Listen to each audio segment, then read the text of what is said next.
귀한 찬양 너무너무 감사합니다. 고맙습니다. 사랑합니다. 우리 하나님 앞에 영광의 박수 한번 하겠습니다. 성광교회 교인들은 눈치도 빠르고 인사성도 많고 참 친절하고 이뻐요. 광고 중에 참 황당한 광고가 가끔 이렇게 뜨기도 합니다. 근데 이 광고는 너무 황당한 광고 중에 하나인데, 애인을 보관해 드립니다. 광고 문구가 그래요. 해외 출장이나 군대를 가는 경우 의심하지 마시고 저에게 맡겨 주시기를 바랍니다. 그러면 잘 보관을 했다가 원하시면 새끼까지 쳐서 드리겠습니다. 저 황당한 광고 중에 하나죠. 또 이 광고도 참 황당한 광고 중에 하나인데, 인생 동반자를 구합니다. 저는 노총각입니다. 무엇이든 시키는 일, 굳은 일을 마다하지 않고 다 하겠습니다. 원하시면 아기까지 낳아 드리겠습니다. 아주 황당한 광고 중에 하나입니다. 또 이제 이 중에 하나도, 이것도 이제 황당한 광고 중에 하나입니다. 고주망태 남편을 팝니다. 이전 비용뿐만이 아니라 폐차 비용까지 제가 부담하겠습니다.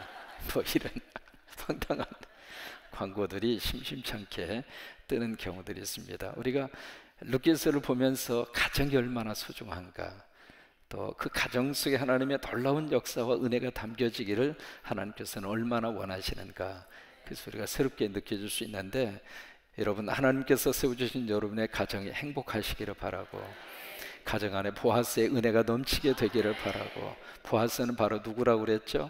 예수님이에요. 그래서 룻기를 읽을 때에는 symbolical interpretation이 필요합니다. 상징적인 해석이 필요하다, 그 말이에요.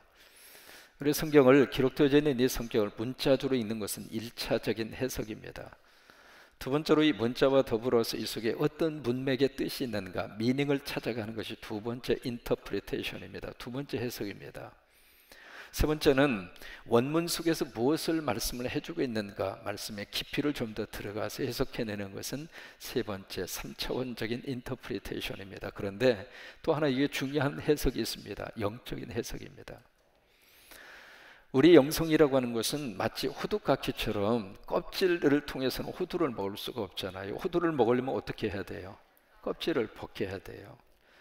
우리가 말씀의 깊은 은혜를 보기 위해서는 말씀 속에 덮여져 있는, 마치 이 말씀의 깊은 속에 흐르고 있는 하나님의 영적인 은혜를 우리들이 접촉해야, 그래야 영적인 은혜를 받을 수 있습니다.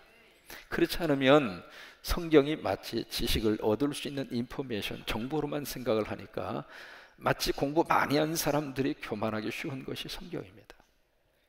나는 당신보다 말씀을 많이 알고 있다, 그거죠. 좋아요. 그런데 그것이 어떻다는 겁니까?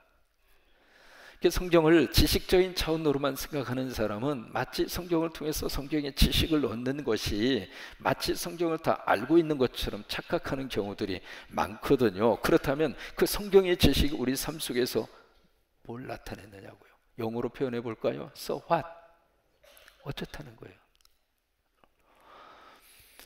그러면 어떻게 하면 이 말씀이 내 속에서 역사가 나타나서 이 말씀이 나를 사로잡고 우리 가정을 새롭게 하고 부부의 관계를 새롭게 하고 좀 인상을 펴고 좀 환하게 살고, 그리고 인생을 좀 긍정적으로 바라보고 하나님이 기뻐하는 삶을 어떻게 하면 우리가 살 수 있을까? 영적인 터치가 있어야 돼요. 그래서 하나님의 말씀이 내 속에 들어와서 나를 확 하고 뒤집어 놔야 돼요.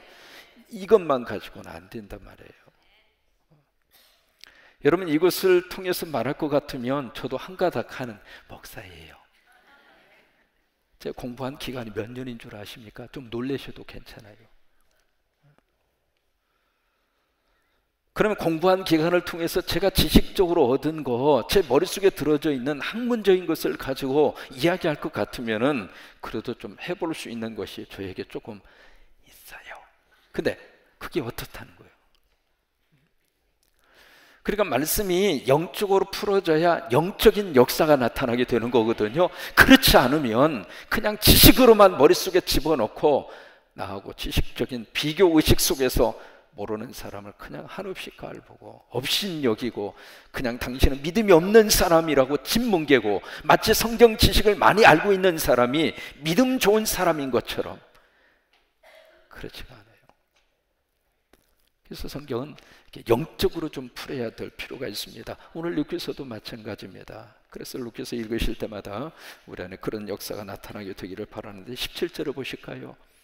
여기 룻은 무엇을 말하자면 성도입니다. 룻이 성도이고 밭에서 저녁까지 줍습니다. 이 밭은 교회입니다.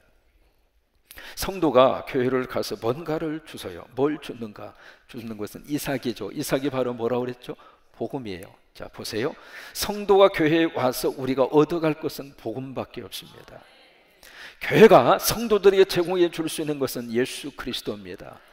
우리가 교회를 통해서 먹어야 될 양식이 있다면 그 양식은 예수입니다.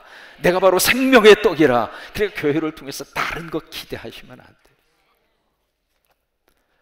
하나님은 교회를 통해서 무엇을 주기를 원하시는가? 생명의 떡 예수 그리스도를 제공해 주기를 원하는 것이거든요. 그래서 예수님이 말구유에 오셨잖아요. 태어나자마자 말구유에, 그것이 말 먹이통 아닙니까? 그러면 예수님이 왜 말 먹이통의 처음에 그 자리가 예수님의 자리가 되었을까?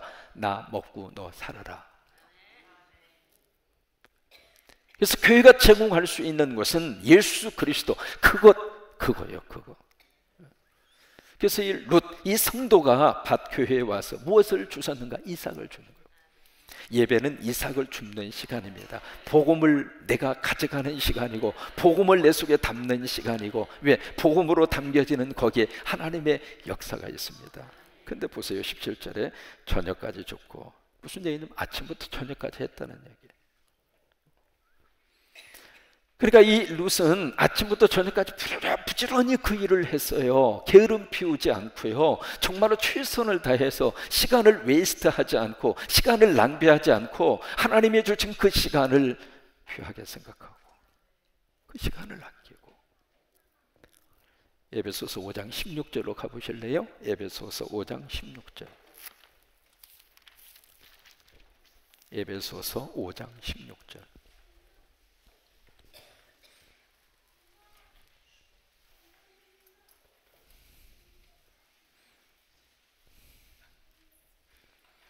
짤막한 구절이죠. 같이 한번 읽을까요? 세월을 아끼라. 때가 약하냐. 그 세월을 아끼라, 이 말은 나에게 주어져 있는 기회, 아파트니티, 그 기회를 최대화시켜라, 그 말이에요. 다시 말하면 기회를 선용하라, 그 말이고요. 첫 번째 뜻이. 두 번째 뜻은 여기에 세월을 아끼라 이야기는 시간을 구속하라, 그 뜻입니다. 그 이야기는 무슨 뜻이냐면, 똑같은 시간이지만은 그 시간 속에 예수 그리스도가 들어가는 시간은 시간을 구속하는 시간입니다. 예배는 구속하는 시간입니다. 왜? 예수님의 이름으로 이 시간을 드리는 거예요. 그래서 예배 시간은 하나님 앞에 올려주는 시간입니다. 그것이 시간을 구속하는 거예요. 그러면서 우리에게 주어져 있는 이 아파트니티, 이 기회를 그냥 흘려보내지 말고 나에게 주어져 있는 기회를 최대한 선용하라, 최대한 활용하라, 그거예요. 그 이유가 왜 그럴까? 때가 악하기 때문에. 왜? 이 때가 우리가 생각하지도 못하는 순간에 이 기회는 끊임없이 내 곁을 벗어나서 사라지니까. 다시 루키 2장 17절로 갑니다. 그래서 저녁까지 부지런히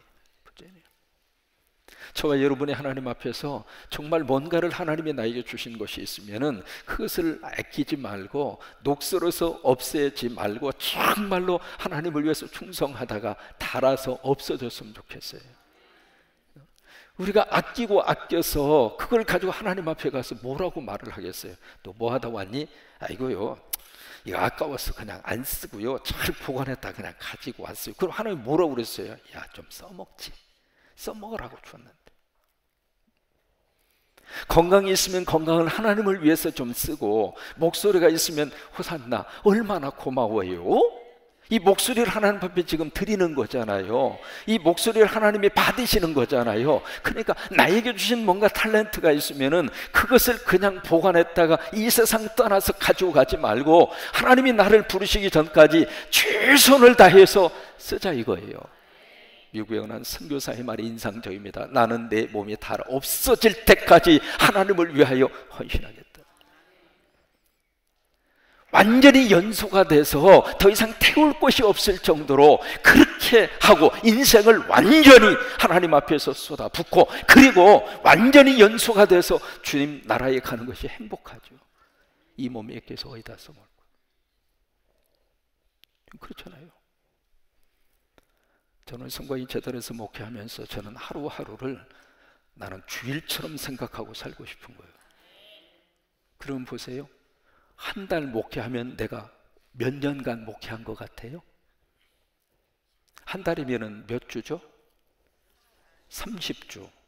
그러면 제가 지금 9월 1일부터 사역을 했어요. 지금까지 보니까 한 며칠 했나요? 계산은 나중에 하고. 그러면 매일을 주일로 생각하고 산다면 제 인생은 어느 정도나 산 것 같아요? 그것도 집에 가서 계산하세요.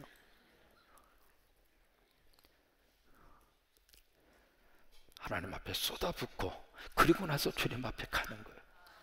하나님 앞에 쏟아붓고, 자 목사 너 은퇴해 하면 아멘하고 가는 거예요. 그 나중에 끝난 다음에 내가 좀 더 열심히 할 걸, 그때 좀 열심히 할 거 후회해봐도 아무 의미가 없어요.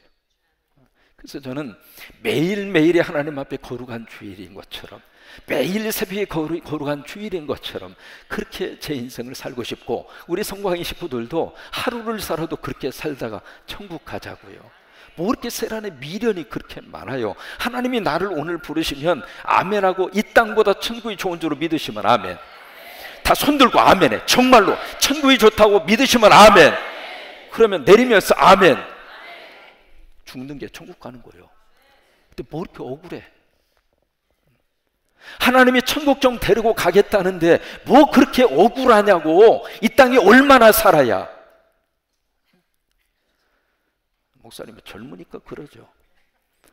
저요, 아버님 48에 떠나셨고 어머님 36에 떠나셨어요. 저는 48살 그 이후에 저는 덤으로 산다고 생각하고 살고 있어요.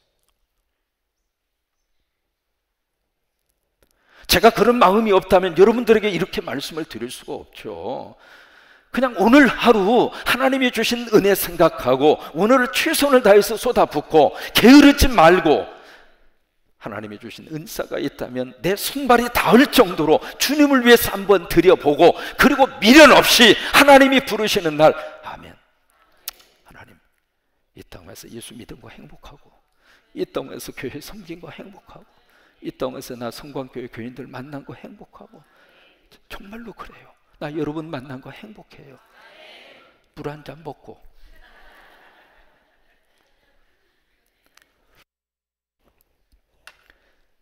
이게 영적인 코드가 맞아서 너무 행복해요. 너무 감사해요. 저와 여러분이 그런 모습으로 끝까지 갔으면 좋겠어요. 저도 그 마음으로 계속 끝까지 목회를 했으면 좋겠고, 여러분도 그런 마음으로 담임 목사의 관계가 끝까지 갔으면 좋겠어요. 우리가 하나님 앞에서 세월을 아끼라, 때가 악하니라. 그래서 룻은 저녁까지 최선을 다해서 그 사명과 그 사역을 한 거예요. 17절에 보세요. 그 주운 것을 떠니 보리가 한 에바쯤 되는지라. 이 한 에바는 지금 우리 식으로 계산하면 13kg입니다. 그러면 하루에 여성이 이 보리를, 이삭을 그냥 추수한 게 아니거든요. 이삭을 해서 그것을 모아보니까 13kg, 작은 키로가 아닙니다. 엄청나게 많은 양의 이삭을 수확을 한 거예요. 왜 그랬을까? 이 보아스가 거기 일하는 일꾼들 보고 이삭을 흘려주라 그런 거예요. 그래서 그만큼 모아진 거예요. 18절, 그것을 가지고 성읍에 들어가서 누구에게 보여줘? 시어머니. 시어머니는 누구라고 그랬죠? 성령이에요. 그러니까 성도가 이 복음을 가지고 누구에게 갔는가?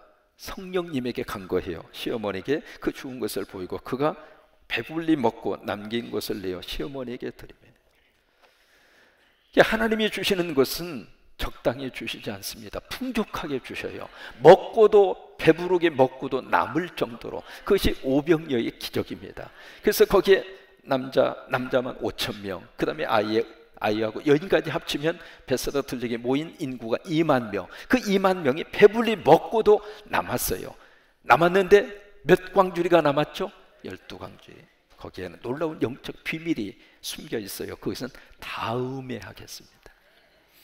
우리는 오병이의 기적을 그렇게만 생각해요. 여기에 12광주리가 남았다. 거기에 부스러기를 모아보니까 12광주리가 남았더라. 배불리 먹고 그만큼 남았더라. 그렇게 이해하고 끝나는 것은 성경을 하나밖에 모르는 거예요. 그 다음에 그 속에 놀라운 영적 비밀이 숨겨져 있는데 그것은 개봉 박두 다음에. 그래서 여기에 신비로운 하나님의 역사입니다. 하나님이 주시는데 배불리 먹고 남을 정도로. 하나님이 주시는 은혜는 항상 그래요. 지금까지 지내온 것 주의 크신 은혜라. 한이 없는 주의 사랑. 여러분 생각해 보세요. 지금까지 살면서 우리가 먹고 산 거, 지금까지 살면서 우리 가정을 꾸리고 산 거, 자녀들 양육하면서 살아온 거, 사실 내가 노력한 거 이상으로 하나님이 주셔서 살았어요. 그게 하나님의 은혜입니다. 19절 시어머니가 그에게 이르되 오늘 어디서 주었느냐 어디서 일을 하였느냐 너를 돌본 자에게 복이 있기를 원하노라. 그러니까 너를 돌본 자에게 복이 있기를 원하노라. 이것이 바로 뭐냐면 시편 41편 1절로 가보세요. 시편 41편 1절.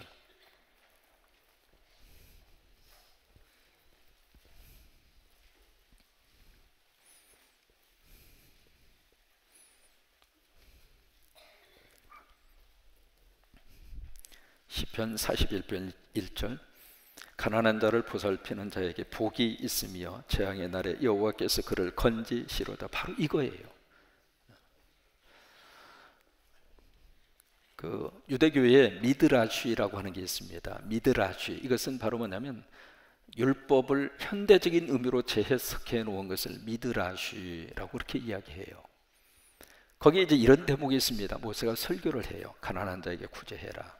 그러니까 질문을 합니다. 그러면 누구를 어떤 가난한 사람을 구제를 해야 됩니까? 그렇게 물으니까 첫째는 유대인들을 먼저 해라. 가족부터 하라 그 말이에요. 그 다음에 이방인을 하고 그리고 점차적으로 구제의 영역을 넓혀라. 그게 유대인들이 가지고 있는 이 구제의 생각입니다. 자기 동족이 먼저예요. 근데 참 이것을 어디서 느낄 수 있느냐면 뉴욕이나 기타 지역에 지금 미국에 살고 있는 유대인이 650에서 700만 명이 살고 있습니다. 근데 이 사람들은 참 독특한 것을 발견할 수 있어요. 뭐냐면 유대인이 이렇게 이민을 오잖아요. 오면은 거기에 10명에서 12명이 그룹이 돼서 그것이 바로 시나고기입니다. 회당인데 회당 공동체를 딱 만들어서 그 사람들이 뭘 하느냐면 처음에 이민 온 자기의 동족 유대인들을 적극적으로 밀어줘요. 자립할 때까지. 물질이 필요하면 물질을 주고 그 다음에 직업을 열어주고 그 사람이 살 수 있도록. 그렇게 해서 이제 새로 정착해서 오는 유대인이 그 사회에서 뿌리를 내리고 살만한 그 환경이 될 때까지 그 10명에서 12명이 적극적으로 달라붙어서 도움을 줘요. 그러고 나서 어떻게 하느냐면 다음에 당신과 같은 경우의 사람이 이민을 오면 당신도 똑같이 도와줘라. 그렇게 해서 유대 이민사회가 세워져요. 근데 참 우리는요, 우리끼리 이야기하니까 우리 이야기해도 흠이 없죠. 뉴욕에서 이제 주로 유태인들이 일어난 것이 야채, 채소, 손이 많이 가는 일이거든요. 야채 가게를 통해서 유태인들이 삶의 기반을 닦았는데 부지런하기로는 한국 사람 뺨칩니다. 한국 사람이 전 세계적으로 가장 부지런하잖아요. 왜? 우리는 빨리요.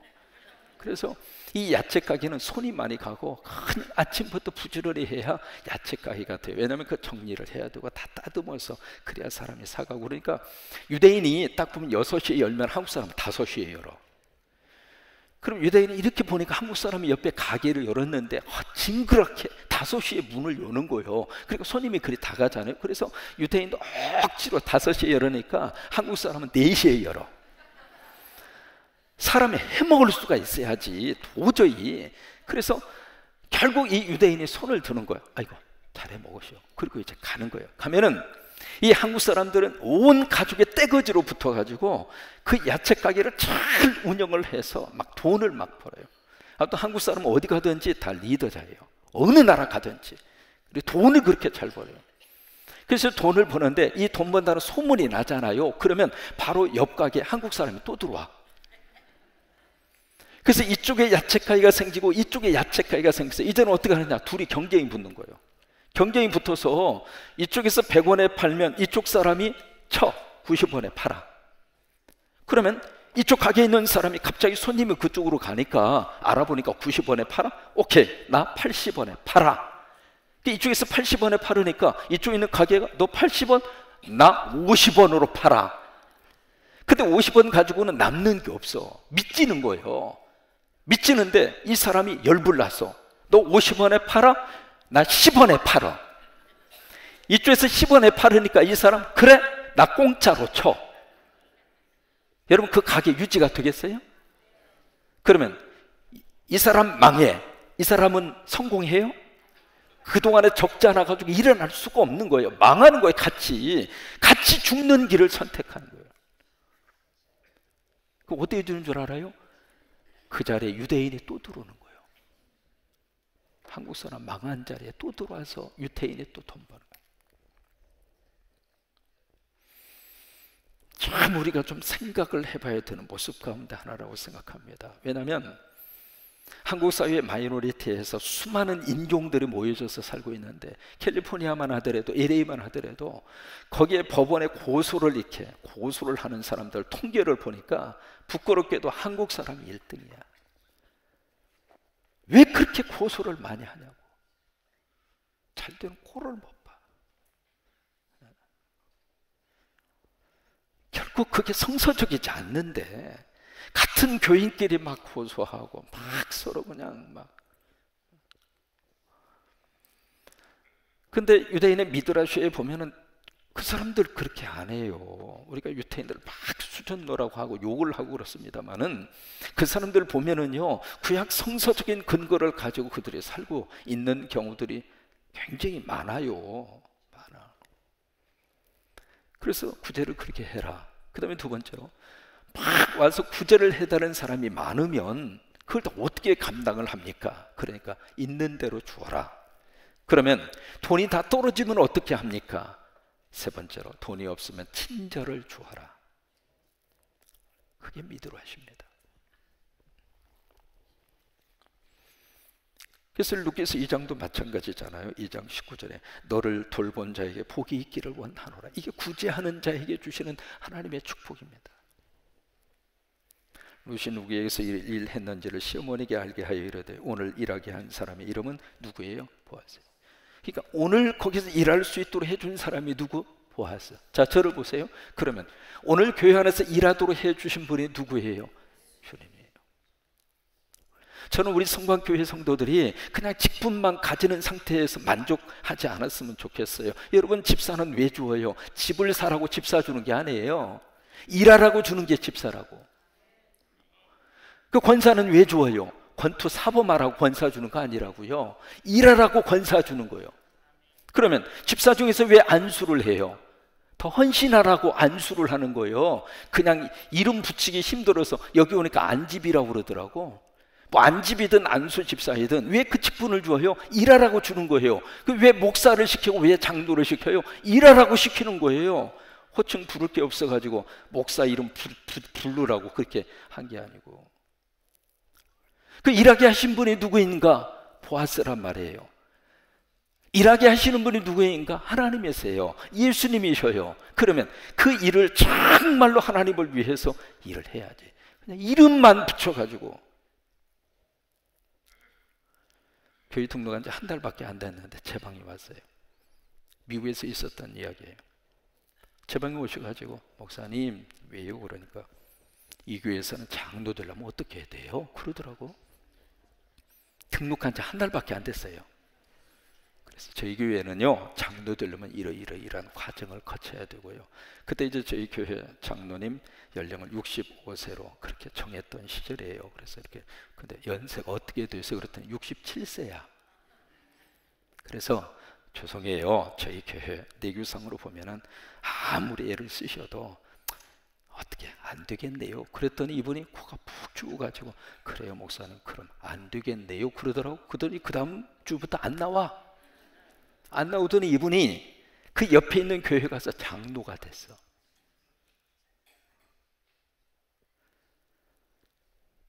그것이 이민교회의 현실이었어요. 일하게 하신 분이 보았는데, 그럼 일하라고 해줬으면 일을 해야지. 일을 안 하고 있으면 보아스가 뭐라고 그러겠느냐고. 그래서 우리 새해를 맞이해서 여러분, 저와 여러분의 정말로 저는 그렇게 생각해요. 1인 1사역, 좀 사역을 하자 이거예요. 그냥 직분만 가지고 끝나지 말고 우리가 뭐든지 헌신할 수 있잖아요. 뭐든지 할 수가 있잖아요. 근데 보면 하는 사람은 열심히 하고 죽어라고 하고 나중에 허리가 아프고, 안 하는 사람은 그냥 아이고 그냥 그러지 말고. 일을 하게 하신 분이 누군가? 보았어요. 그래서 교회학교에도 정말 새로운, 여러분 교사직이라고 하는 전문직에 있는 분들이 교회학교로 꼭 좀 들어가셔서, 왜? 한 생명을 살리는 것이 하나님 나라를 위해서 얼마나 소중한지 모르거든요. 그래서 교회학교 교사로 헌신을 하시고, 이제는 좀 전문성을 가지고 이 교회가 좀 그런 모습으로 좀 움직여 갈 수 있도록 여러분들이 교회학교에 가서도 헌신도 하시고, 그래서 뭐라도 이 하나님께서 나를 여기에 일할 수 있도록 시킨 분은 누구인가? 보아서란 말이에요. 오래된 분이든 어제 오신 분이든 그게 무슨 상관이에요. 하나님이 주신 은사 따라서 사역을 하면 돼요. 이 교회 20년 됐으니까 하고 19년 됐으니까 하지 말고 그런 게 어디가 있어요. 어떤 사람이든지 하나님이 들어 쓰셔서 나를 쓰시고자 한다면 그 열정과 헌신을 가지고 거기 가서 사역하고 헌신하고 충성하고. 왜냐하면 사역할 때 행복해요. 참 사람은 묘합니다. 내 돈 주면서도 행복한 것이 인간입니다. 그렇잖아요. 돈을 벌 때만 행복한 게 아니에요. 돈을 쓸 때 진짜 행복한 거예요. 내 이 돈이 하나님을 위해서, 복음을 위해서, 선교를 위해서 돈이 쓰여져 가는 모습을 보면 그렇게 행복한 거예요. 20절, 나오미가 자기 며느리에게 이르되 그가 여호와로부터 복받기를 원하노라. 그가 살아있는 자와 죽은 자에게 은혜 베풀기를 그치지 아니하도다 하고, 나오미가 또 그에게 이르되 그 사람은 우리와 가까우니 우리 기업을 물을 자 중에 하나이니라 하니라. 이게 무슨 말이냐면 기업을 물은다는 이야기는 되산다 그 말이에요. 이것이 레위기 25장 25절에 나오는 말씀이거든요. 레위기 25장을 한번 가보실래요? 레위기 25장.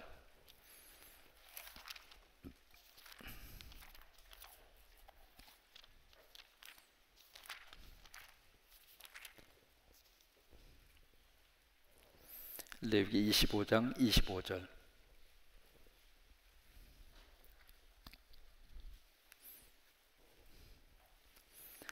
같이 있습니다. 만일 내 형제가 가난하여 그 기업 중에서 얼마를 팔았으면 그에게 가까운 기업 물을 자가 와서 그의 형제가 판 것을 물을 것이요. 이 기업이라는 말이 나오는데, 성경의 기업이라고 하는 것은 땅에서 살 수 없는 것을 기업이라고 그래요. 영어로 헤리테이지, 우리말로 번역하면 유산입니다. 그러면 뭐가 기업이냐면 하나님이 주시는 것이 기업이에요. 근데 하나님이 주신 것 중에 뭐가 있느냐면 자녀가 있습니다. 자식, 자녀는 여호와의 기업이요, 하나님이 주신 기업이요. 그 기업이라는 단어를 거기서 쓰거든요. 또 하나, 가나안 땅이 기업이에요. 또 하나, 땅이 바로 하나님이 주신 기업이었어요. 그래서 이 땅을 하나님이 12지파에게, 그 중에서 11지파, 그리고 레위지파는 안 줬잖아요. 안 주고 11지파에게 나눠주고, 11지파가 땅을 분배를 받아서 그 다음에 레위지파는 먹여 살려라. 그것이 바로 유대인들이 가지고 있는 교육의 개념이에요. 그러니까 유대인들은 12지파를 이렇게 분석을 했을 때 레위지파는 일하지 말고 교육만 시키라 이거예요. 레위지파 자체가 선생이에요. 그래서 이 사람들은 계속 말씀을 연구하고 말씀을 가르치고, 그리고 나머지 11지파가 그들의 생계를 책임지도록, 그 정도로 유대인들은 교육에 올인했어요. 그래서 저희 교회 앞으로 2016년 우리 새로 오시는 목사님 두 분은 교육부서에 전담으로 배치합니다. 교구로 보내지 않습니다. 교구 사역 가다가 교회 학교하고 그렇게 안 할 겁니다. 시스템을 완전히 구별을 해서 교구 사역은 교구 사역에 전담을 하고 교회 학교는 교회 학교 전담하도록. 거기에 전문가적인 것이 필요하거든요. 연구하고, 낮에 아이들 학교 가서 신방도 하고, 아이들이 학교 끝나고 갈 때 그때 한 번씩 가서 허구도 해주고, 주님의 이름으로 축복도 해주고, 그래서 이 전담 목사님 두 분이 교회학교에 투입이 될 거예요. 그래서 정말로 교회학교만을 위해서 영화부부터 시작을 해서 청년부 이르기까지 정말 이 교회학교 전담 목사님이 목숨 걸고 우리 자녀들을 양육해낼 수 있도록. 이 유태인들이 그런 식으로 한 거예요.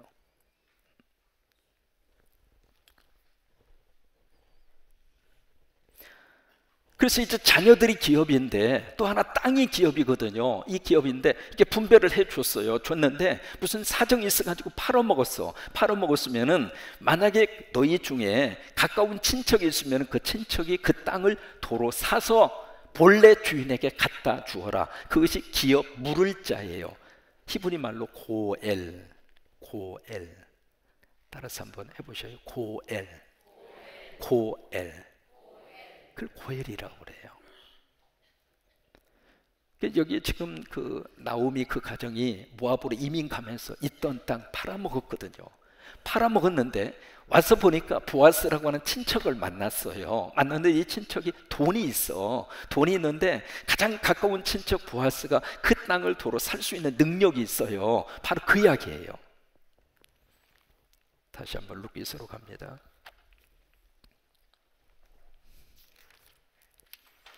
21절.